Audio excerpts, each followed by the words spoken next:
But just because you desire to do it for God does not mean God has ordained you. Can you discern when you're forcing this? God will let you live on whatever level you settle for, because I gave you the gift of free will. He said, a certain man had 2 sons, and the younger of them said to his father, Father, give me the portion of goods that falls to me. Verse 12, he's saying, Father, give me. Verse 19, he's saying, Father, make me. Many of us right now are grieving over what God never ordained. Okay, so I just want to give a little backdrop of what's about to happen in the Gospel of John chapter 13. This is Jesus commemorating what we call as the Last Supper. So Judas has already been prompted by the devil to betray Jesus. Jesus is sitting at the table with all of his apostles. All of the disciples are there. Jesus stands up, takes off his outer garment, wraps a towel around himself, gets down on his knees, and begins to wash all of the disciples' feet. Now, this is a powerful foreshadowing, because what Jesus did was he took off his heavenly self, wrapped himself in flesh, came down in time, and is going to take on all the sins of mankind while he's on the cross. So while he's washing the disciples' feet, he rolls up on Simon Peter, and Simon's like, hold on, wait, Lord, are you about to wash my feet? And notice what Jesus says in verse 7. You do not realize now what I am doing, but later you will understand.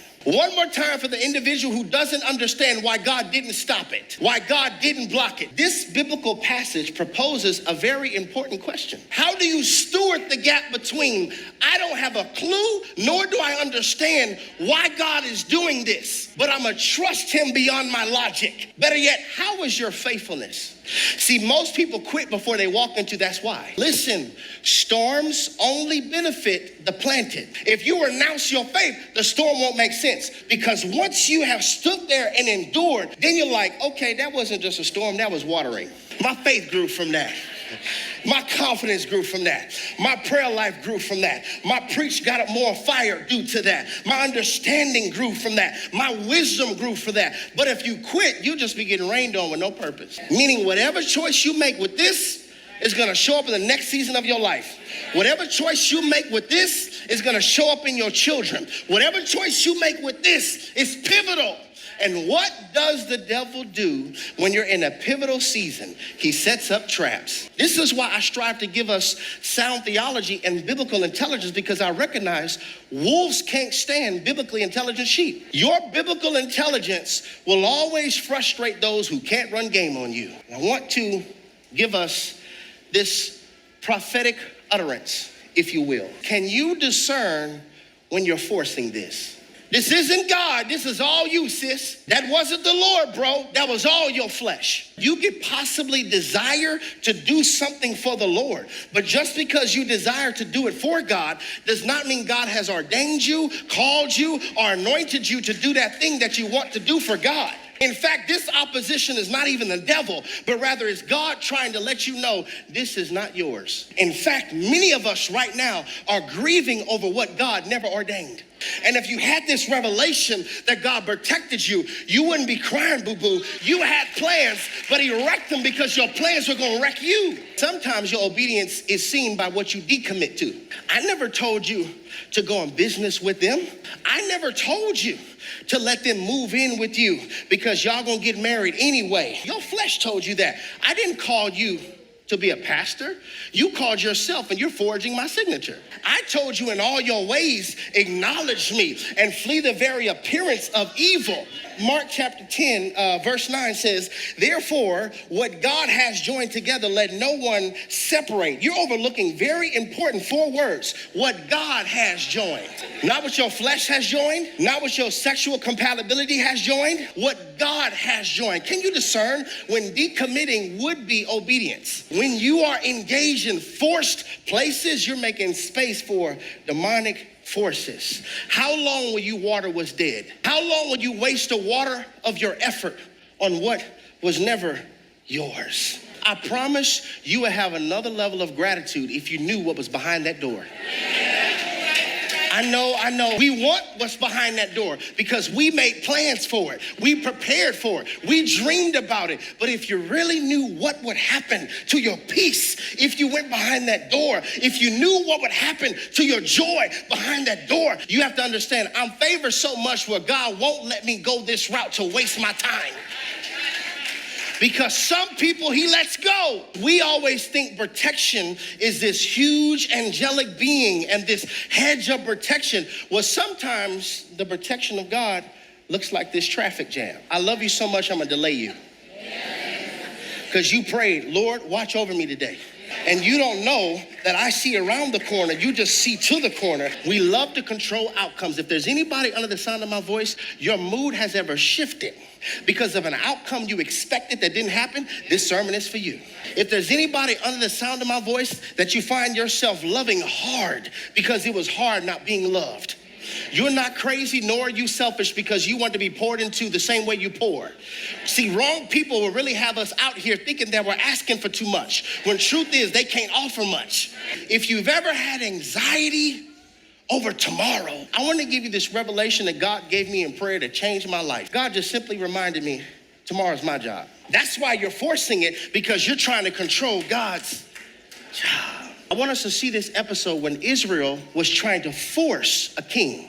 1 Samuel chapter 8, verse 4. It says, then all the elders of Israel gathered together and came to Samuel at Ramah and said to him, look, you are old, and your sons do not walk in your ways. Now make us a king to judge us like all the nations. But this thing displeased Samuel when they said, give us a king to judge us. So Samuel prayed to the Lord. And the Lord said to Samuel, heed the voice of these people and all that they say to you, for they have not rejected you, but they have rejected me, that I should not reign over them, according to all the works which they have done since the day I brought them up out of Egypt, even to this day, with which they have forsaken me, served other gods, so they are doing to you also. You're expecting godlike qualities from an ungodly person. God is sitting here, he's like, okay, what they're doing to you, they've been doing this to me. Verse 9 says, now therefore, heed their voice. However, you should solemnly forewarn them and show them the behavior of the king who will reign over them. So Samuel told all the words of the Lord to the people who asked him for a king. And he said, listen, this will be the behavior of a king who will reign over you. He will take your sons and appoint them for his own chariots and be his horsemen, and some will run before his chariots.